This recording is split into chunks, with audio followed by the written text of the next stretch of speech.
I guess to understand how I ended up here, I need to start from the beginning. My name's Tiffany. I'm 32 now, but this story goes way back. Growing up in my family wasn't easy. My parents owned a small cafe downtown. Nothing fancy, just a place where locals came for coffee and sandwiches. From as early as I can remember, there was always this difference in how they treated me versus my sister, Jenny. Jenny's 4 years younger than me, and man, she was the golden child. Always was, always will be, I guess. When she was 6, they got her this expensive bike for her birthday. When my 10th birthday came around, I got a journal and some pens to help with your homework. Mom said. Jenny got an iPhone when she was 12. I had to save up from babysitting to buy my first flip phone at 15. The worst was how they handled the cafe. By 13, I was expected to help out after school, waiting tables, washing dishes, sweeping floors, no allowance, no pay, just family duty. Meanwhile, Jenny would skip in, grab a cookie from the display case, and skip right back out. When I was 16 and Jenny was 12, they gave her $20 just for bringing in the mail. I'd spent that whole Saturday working the register. "You're so good with the customers, Tiff," Dad said when I pointed out the unfairness. "Jenny's not ready for that responsibility yet." Jenny was never ready for responsibility, but somehow always ready for rewards. By 17, I'd had enough. I remember that day clearly. It was a hot summer afternoon, and I had just finished an 8-hour shift at the cafe. Jenny had come in for maybe 30 minutes, then left to go to the mall with her friends. Mom gave her $50 for lunch and shopping.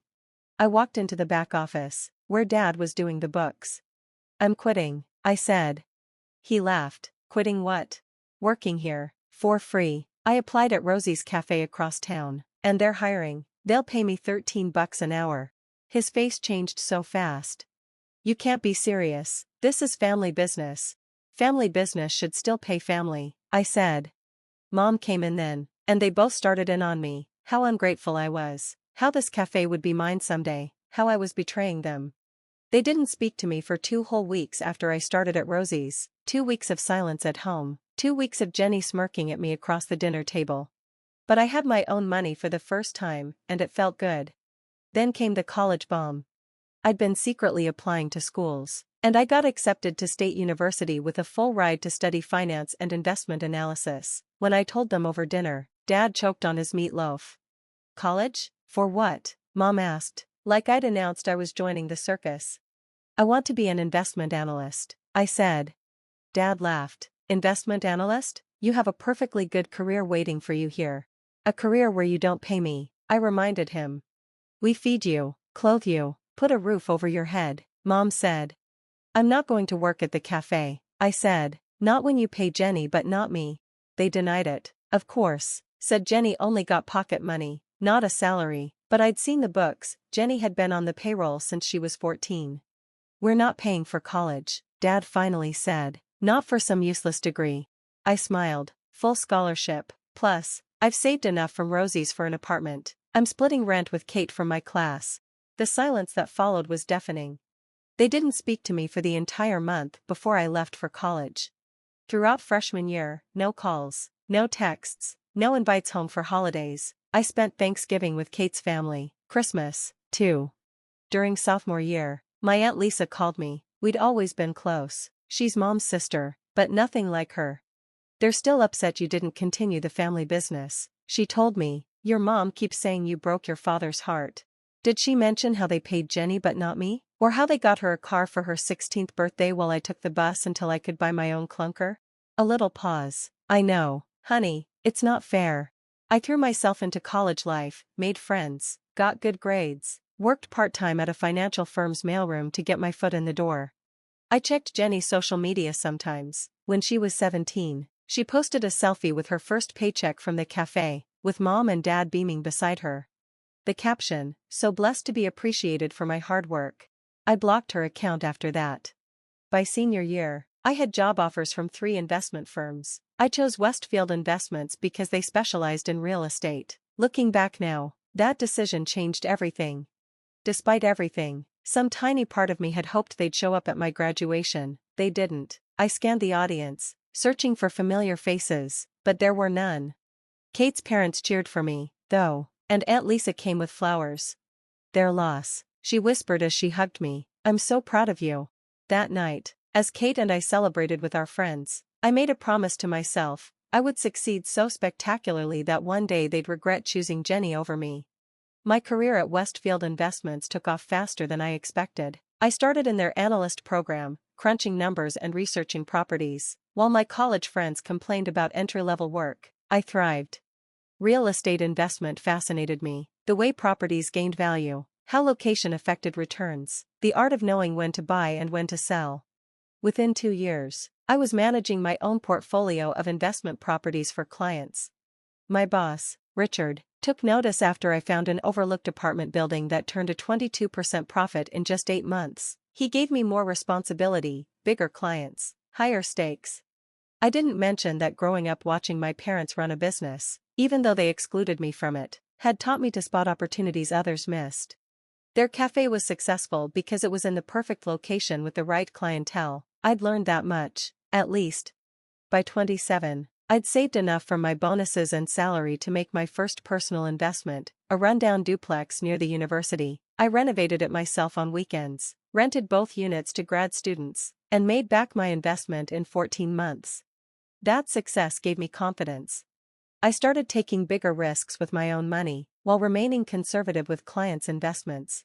I bought a foreclosed commercial property, converted it to apartments, and tripled my money. Then I did it again with a small apartment building on the edge of downtown. Meanwhile, I lived modestly in a 2-bedroom apartment in the Hawthorne district. It wasn't fancy or in the trendiest neighborhood, but I loved it. The building was from the 1920s, with original hardwood floors, high ceilings, and windows that caught the morning light. My neighbors were artists, teachers, and retirees who'd lived there for decades. We had potlucks in the courtyard on summer evenings. It felt like home in a way my parents' house never had. Aunt Lisa still called occasionally. She divorced Uncle Phil and moved to Arizona, where she worked at a resort. She never brought up my parents unless I asked, and I rarely did. At 28, I made the decision that would change everything. I quit Westfield Investments. Richard was stunned. "You're our top performer. Name your price to stay." "It's not about money," I told him. "I want to build something of my own." He shook his head but respected my choice. "You'll be back when you realize how hard it is out there." I wasn't back. Within 6 months, I'd established Tiffany Burke Investments. My Westfield clients followed me, providing a solid foundation. I worked from my apartment, converting the second bedroom into an office. My dining table became my conference room. I hired a part-time assistant who worked remotely. My strategy was simple: find undervalued properties, renovate smartly, and either flip them or keep them as rentals. I wasn't looking to become a real estate mogul. I wanted sustainable growth and steady income, quality over quantity. When I turned 29, I found the perfect investment, a 3-story apartment building in the heart of downtown. It had character, location, and was severely underpriced because the elderly owner needed to sell quickly. I emptied my accounts, took a calculated loan, and bought it. I hired Mario as my property manager, a retired contractor who knew every inch of that building and treated the tenants like family. He handled day-to-day operations while I focused on the investment side of the business. My routine became comfortable. I'd wake up early, make coffee, and work from my home office. Lunch was often at the corner deli, where the owner knew my order by heart. Evenings were for reviewing property reports, planning renovations, or having dinner with friends. I wasn't wealthy by city standards, but I was financially secure and growing my net worth steadily. My apartment building downtown was nearly fully occupied with reliable tenants, and I was looking for my next investment opportunity.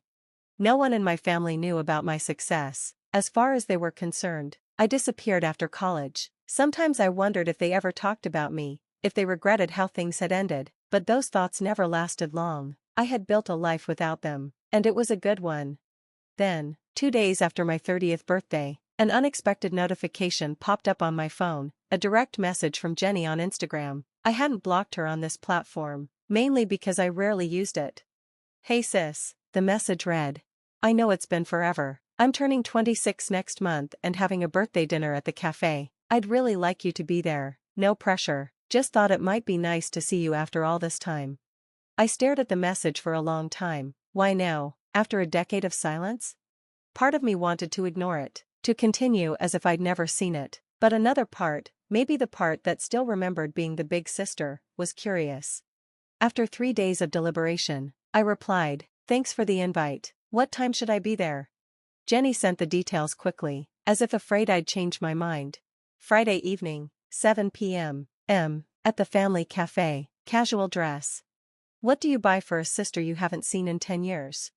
I settled on a silver bracelet from a local jewelry designer. Nice, but not extravagant. Personal, but not intimate.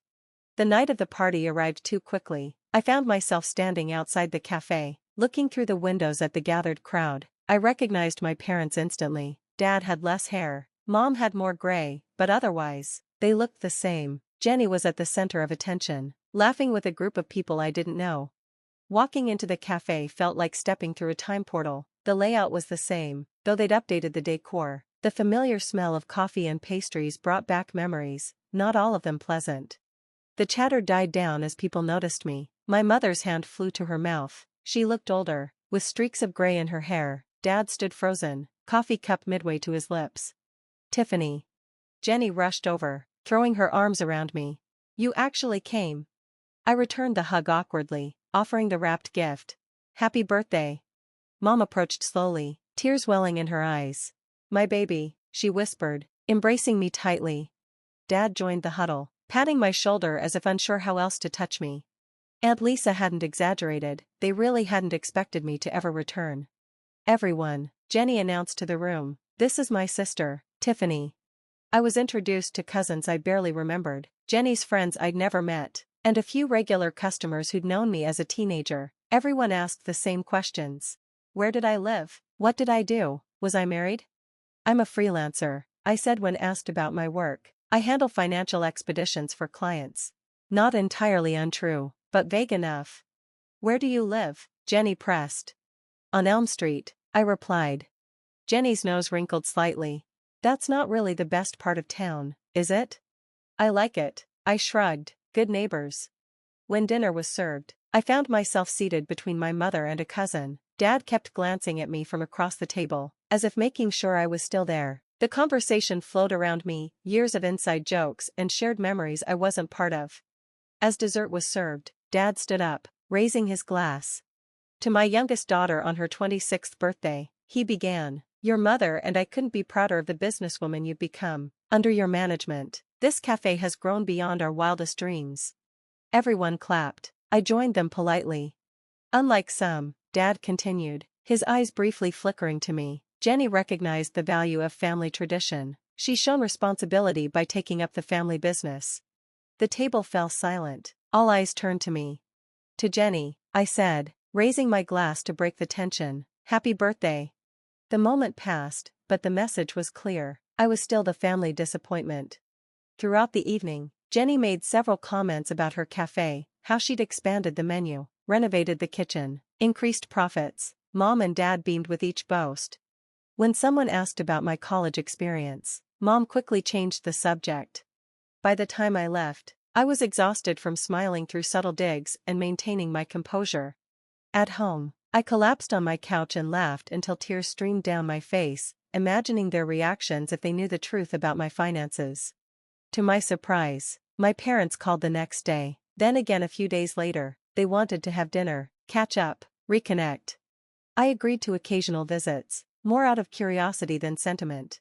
These family dinners became a strange new ritual. Jenny was usually there, holding court with stories of cafe challenges and business decisions. My parents hung on her every word, occasionally turning to me with perfunctory questions about my freelance work. I continued playing the role of moderately successful freelancer. It wasn't about deception.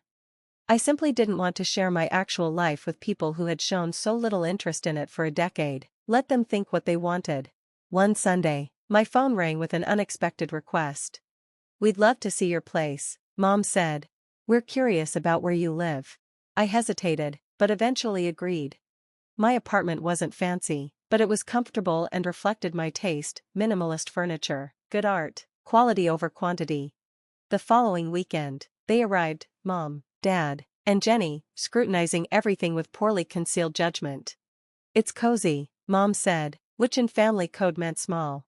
Jenny walked around touching things, peering into rooms. "These buildings are so old," she remarked, running a finger along my bookshelf. And you're not even in the city center, don't you want something more modern? I shrugged. I like having character in a home. To each their own, she replied, with a smile that didn't reach her eyes. Dad asked about my neighbors, my commute, whether the area was safe. The visit lasted an uncomfortable hour before they left for dinner reservations elsewhere, an invitation not extended to me. After they left, I sat in my quiet apartment, wondering why I'd allowed them back into my life. They hadn't changed. Jenny was still the golden child, I was still the disappointment. The only difference was that now they wanted to maintain some superficial relationship, perhaps out of social obligation, or to ease their conscience. 2 weeks later, I was reviewing tenant documents in my home office when a familiar name caught my eye. Burke, J. New tenant in Unit 3B of my downtown building. Jenny Burke. My sister. I called Mario immediately. The new tenant in 3B, Jenny Burke, can you tell me about her? Nice young lady, Mario replied, works at a cafe downtown, said she wanted to be closer to work, signed a 1-year lease 3 months ago, is there a problem? The irony was almost too perfect. My super successful sister, who ran the family business, was renting an apartment in a building I owned. She'd probably chosen it because of the prestigious downtown address, unaware that her estranged sister was her landlord. I laughed so hard. Mario asked if I was okay. Life continued with this new secret knowledge. I attended another family dinner where Jenny complained about her rent increasing. But the location is worth it, she added proudly. I'm in the Riverside building now. I nodded sympathetically, biting my tongue. Then came the invitation that would change everything. Mom called, asking me to come to a special family gathering. We're celebrating Jenny's 10-year anniversary at the cafe, she explained. It would mean a lot if you were there. I agreed, more out of curiosity than anything else. When I arrived at my parents' house, it was filled with familiar faces, relatives, cafe regulars, Jenny's friends. A banner hung across the living room celebrating 10 years of success. The celebration was in full swing. Mom had outdone herself with the food, and Dad was pouring champagne for everyone. Jenny sat at the head of the table like royalty, accepting congratulations with practiced modesty. I took a seat near the end of the table, nodding politely to relatives who seemed surprised to see me there. Aunt Lisa, who had flown in for the occasion, squeezed my hand under the table in quiet support. Mom clinked her glass to get everyone's attention. We're so blessed to celebrate Jenny's decade of dedication to our family business, she announced. When we opened the cafe 25 years ago, we always hoped our children would carry on our legacy. Jenny has exceeded every expectation. The toasts continued, each one more effusive than the last. Dad spoke about Jenny's business acumen, how she'd increased profits by 30%, how she'd modernized operations while keeping the cafe's charm. We're especially proud, he added, glancing my way, that Jenny understood the value of family tradition. I smiled tightly, sipping my wine. As dinner progressed, Jenny grew more animated with each glass of champagne. Her cheeks flushed pink as she regaled everyone with stories of her business triumphs. The guests laughed at her jokes and nodded at her wisdom. My parents beamed with pride. Then Jenny turned her attention to me.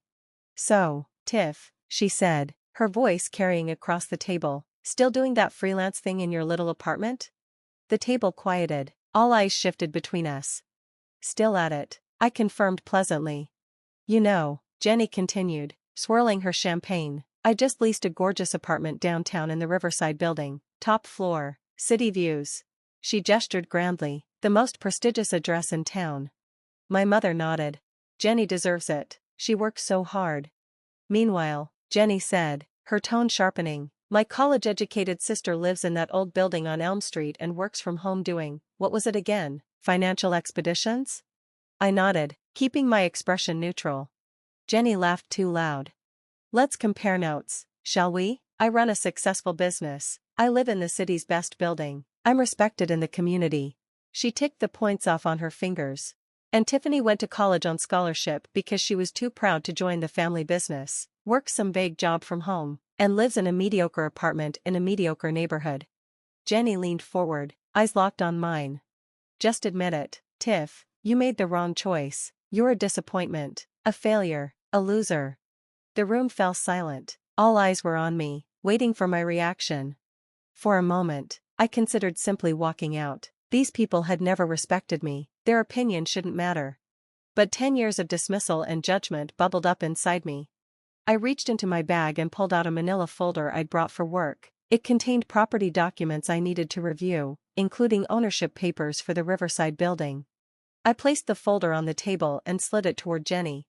"Take a look," I said quietly. Confusion crossed her face as she opened it. Her eyes widened as she scanned the contents. "What is this?" she stammered. "Property records for the Riverside building," I replied, "where you rent your prestigious apartment." My father frowned. "What does that have to do with anything?" I turned to him. "The owner's name is on the front page." Jenny's face had gone pale. My mother grabbed the folder, squinting at the document, then looking up at me in disbelief. "The owner is Tiffany Burke Investments," she whispered. The table erupted in murmurs. My father snatched the papers, examining them as if searching for a forgery. "That's impossible," he said. "You're a freelancer." I smiled. "I manage financial investments from my home office, real estate, primarily. The Riverside building is one of my properties." I turned to Jenny. "You've been paying rent to me for the past 3 months." The silence that followed was absolute. Jenny's mouth opened and closed wordlessly. So I continued, gathering my purse. "To answer your question about who made the wrong choice, I'll let the evidence speak for itself." I stood, nodding to the stunned faces around the table. No one spoke as I walked to the door. The last thing I heard was the sound of Jenny's champagne glass hitting the floor. A week passed. My phone lit up with messages from family members, some apologetic, some curious, some seemingly impressed by my success. I ignored them all. Then came the call from my mother. Her voice was hesitant, almost meek. "We'd like to talk, Tiffany, your father, Jenny, and I. Could you come over tomorrow?" Against my better judgment, I agreed. They were waiting when I arrived, seated at the kitchen table like a tribunal. Jenny wouldn't meet my eyes. My father cleared his throat several times before speaking. "The cafe is struggling," he finally admitted. "We've had some financial setbacks. The location isn't drawing customers like it used to, and competition has increased." My mother reached across the table, her hand stopping just short of touching mine. "We thought, given your experience with investments, you might be willing to help, a loan, or perhaps you could invest in the business." I looked at them in disbelief. After everything, this was why they wanted to see me? "We're family," my father added weakly. Jenny finally spoke up. "And maybe I could stay in my apartment without paying for a while, just until things improve at the cafe. I mean, you own the building, so it's not like you'd be losing money." I laughed. I couldn't help it. The audacity was breathtaking. "Let me get this straight," I said. "For 10 years, you didn't speak to me. When we reconnected, you mocked my career and my living situation. And now that you know I'm successful, you want my money?" "We're not asking for a handout," my father said stiffly. "It would be a business arrangement." I stood up. "I don't invest in risky ventures, and from what I can see, the cafe qualifies." I looked at Jenny. "As for the apartment, rent is due on the 1st, same as always." "You're being selfish," Jenny snapped. "After everything we've done for you." "What exactly have you done for me?" I asked softly. The question hung in the air, unanswerable. "I think we're done here," I said, walking to the door. "Please don't contact me again." They tried, of course, calls, texts, messages through relatives. I blocked them all. A month later, Mario informed me that Jenny had moved out of the Riverside building, declining to renew her lease. I felt nothing at the news, no satisfaction, no regret, no anger. Just a quiet certainty that I'd made the right choice, 10 years ago, and today. Sometimes people ask if I miss having a family. The truth is, I don't miss the family I was born into. But I built something better. Relationships based on mutual respect and genuine care. My neighbors, colleagues, friends, they've become my real family. As for reconciliation with my parents and Jenny, I honestly don't know. Maybe someday, if they can see me as I am rather than who they wanted me to be. But I'm not holding my breath. And more importantly, I'm not waiting. My life goes on, with or without them.